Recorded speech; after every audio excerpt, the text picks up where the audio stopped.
બિહાર વિધાનસભા ચૂંટણી માટે મહાગઠબંધનનો ઢંઢેરો બહાર પાડવામાં આવ્યો છે, જેમાં 20 મહિનાની અંદર દરેક પરિવારના એક સભ્યને સરકારી નોકરીનું વચન અપાયું છે. વિધવાઓ અને વૃદ્ધોને સામાજિક સુરક્ષા પેન્શનના ભાગરૂપે દર મહિને 1,500 અને વિકલાંગોને દર મહિને 3,000 રૂપિયા મળશે. હવે જ્યારે તમને કોઈ અજાણ્યા નંબર પરથી કોલ આવશે ત્યારે તમારા મોબાઈલ પર કોલ કરનારનું નામ અને તેનો નંબર પણ દેખાશે. આ માટે કોઈ થર્ડ પાર્ટી એપની જરૂર નહીં પડે. ટેલિકોમ રેગ્યુલેટર ટ્રાય અને ટેલિકમ્યુનિકેશન વિભાગે ફોન કોલથી થતી છેતરપિંડીને અટકાવવા માટે આ પગલું ભર્યું છે. હવે ફોન સ્ક્રીન પર તે જ નામ દેખાશે જે મોબાઈલ કનેક્શન કરતી વખતે આઈડી પ્રૂફમાં આપ્યું હશે. આ ડિફોલ્ટ સુવિધા હશે.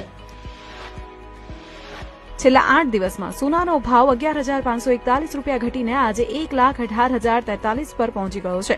19 ઓક્ટોબરના રોજ તેની કિંમત 1,29,584 સાથે ઓલ ટાઈમ હાઈ પર કિલોથી ઘટીને 1,41,896 થઈ ગઈ છે. દિલ્હીમાં પ્રદૂષણ ઘટાડવા માટે ક્લાઉડ સીડિંગનો બીજો ટ્રાયલ હાથ ધરાયો. બપોરે 2 વાગે ખેખરા, બુરારી અને મયુર વિહાર વિસ્તારોમાં 6,000 ફૂટની ઊંચાઈએથી એક વિમાને વાદળોમાં કેમિકલ છાંટ્યું. આઈઆઈટી કાનપુર અને દિલ્હી સરકારે જણાવ્યું હતું કે ટ્રાયલના 4 કલાકની અંદર ગમે ત્યારે વરસાદ પડી શકે છે, પરંતુ સાંજ સુધી વરસાદ પડ્યો ન હતો. આંધ્રપ્રદેશના દરિયાકાંઠે મોન્થા ચક્રવાત ત્રાટક્યું. તેની લેન્ડફોલ પ્રક્રિયા લગભગ 3 કલાક ચાલી. વાવાઝોડું માછલીપટ્ટનમ અને કાલિંગપટ્ટનમ વચ્ચેથી પસાર થયું, જેમાં પવનની ગતિ 90 થી 100 કિલોમીટર પ્રતિ કલાકની હતી. વાવાઝોડાની અસરથી કેરળ, કર્ણાટક, છત્તીસગઢ